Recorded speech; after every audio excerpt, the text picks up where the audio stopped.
Welcome to The Explainer. Today, we're going to ditch the glossy brochures and get some real, hard-earned road wisdom. We're diving into RollinDownUnder, a travel guide that tells the real story of an Australian road trip. And this quote, it just says it all, doesn't it?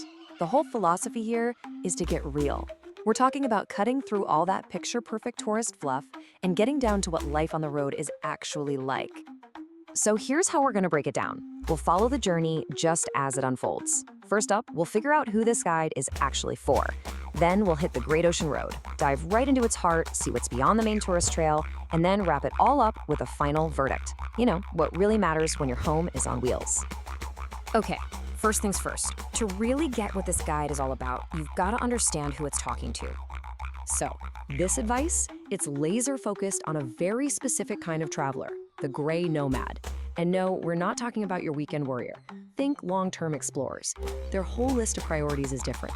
They're looking for easy parking, good value, actual comfort, which, let's be honest, is often the complete opposite of what a typical tourist is after. And it gets even more specific than that. We're basically seeing this entire journey through the eyes of one particular couple. They're on the road with their 2 dogs, and one of them is a senior who's, well, he's more into sniff strolls than massive hikes. So every single recommendation, every tip, it's all grounded in that reality. It's super practical. All right, let's fire up the engine. It's time to hit the road and tackle the first part of this trip, getting out of the city and heading for that famous coast. And right away, the guide kind of flips the script on how you think about the start of a trip. For a nomad, a big city like Melbourne or Geelong, that's not the destination. It's just a pit stop, you know? A place to stock up on supplies. The real journey, according to this, well, that starts to kick in when you hit the smaller, quieter towns like Anglesea.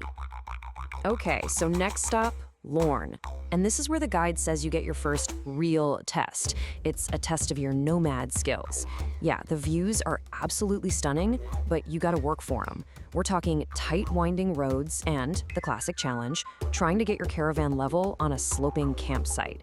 It's that perfect mix of, wow, look at that, and, oh man, how are we gonna park this thing?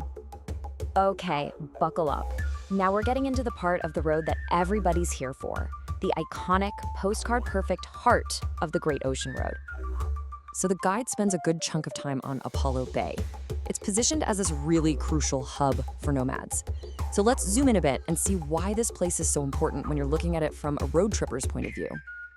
And this table just perfectly shows you what the guide's priorities are. I mean, look at how it breaks down Apollo Bay. It's all about what actually matters on the road. It's not about the tourist traps. It's about, okay, how busy is it gonna be? Can the old dog handle the walks? And maybe most importantly, what's the bakery situation? I love that. It's so practical, funny, and just super relatable. This right here, this quote, is basically the whole guide in a nutshell. It's not about taking off a list of sites. It's about that very real calculation. Is this worth the effort? Or am I better off just relaxing with a good cup of tea? And it's all delivered with that perfect, dry Aussie humor. So, the final word on Apollo Bay. It's simple. Timing is everything. It's an amazing stop, for sure, but you have to go outside of school holidays. If you're a nomad looking for a bit of peace and quiet, the off-season is really the only way you're going to get to enjoy it properly. All right, moving on, Port Campbell is framed in a totally different way. This isn't a place you'd settle into for a week. Think of it more like a strategic base camp. It's the perfect spot to park up so you can easily go see all those famous rock formations. The town itself? It's more of a launch pad than the final destination. Okay, so the journey's not over. We're now moving past the most famous sites, and things start to change a bit as we get closer to the state border. And here you have it, the classic road tripper's dilemma. What do? Do you go for Warrnambool, which is super practical, you can get your groceries, get the van looked at, or do you go for the charm of Port Fairy, this gorgeous little village, perfect for a stroll, even if it costs a bit more? It's that age-old trade-off, right? Practicality versus picturesque. And just when you think you've got the whole coastal vibe figured out, the guide throws a curveball. It knows that after a while, you can get a little beached out. You start craving a change of scenery, so that's what happens. The van turns, and we head inland. And this last stretch of the trip really highlights those trade-offs again. You've got Nelson, this sleepy little river town, which is absolutely perfect for the senior dog. But then you have Hall's Gap, right in the middle of the gorgeous Grampians Mountains. And all those hills, that's a real challenge.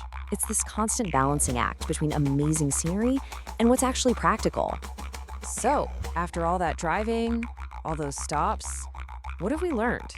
What are the big takeaways? You know, the unwritten rules of the road. So it really all boils down to this. First, be strategic. That means traveling in the off-season and, yes, always having a bakery strategy. Second, be realistic. Know your own limits, know your dog's limits, and please don't believe everything you read in a brochure. And finally, you've just got to be flexible, because the best spots are often the ones you didn't plan for. And the weather, well, the weather's going to do what it's going to do. And the guide leaves us with one last question to chew on. After you've weighed all the pros and cons, the busy spots and the quiet ones, the practical stops and the pretty ones, what is it that actually makes a place stick with you? What makes it unforgettable? That's a great question to ask yourself no matter what journey you're on.